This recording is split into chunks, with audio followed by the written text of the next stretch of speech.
ഒന്നും വിചാരിക്കരുത്.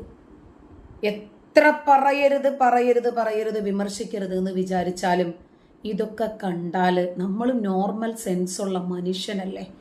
Common sense ഉപയോഗപ്പെടുത്തിയാൽ ഇതിനൊക്കെ എതിരെ പ്രതികരിച്ചു പോകില്ല. ഈ കാലഘട്ടത്തിലും ഇവര് പ്രചരിപ്പിക്കുന്നതൊന്ന് നോക്കിക്കേ.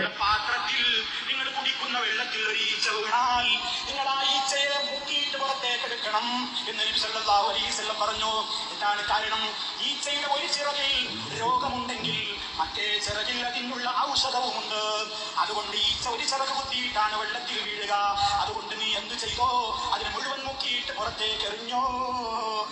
അതായത് നമ്മുടെ ചായക്കകത്ത് ഈച്ച വീണാല് അതിനെ മുക്കി ഞെക്കി പിഴിഞ്ഞിട്ട് വേണം ഈച്ച പായസമായിട്ട് കുടിക്കാനെന്ന്. ഇവരുടെ ആരുടെയെങ്കിലും പാനീയത്തിൽ ഈച്ച വീണാൽ ഇവരതുപോലെ ചെയ്യുമോ? ഈച്ച എവിടെയെല്ലാം ഇരിക്കുന്ന സാധനമാണ്. ഈച്ച വൃത്തിയുള്ളിടത്ത് ഇരിക്കുന്നതാണോ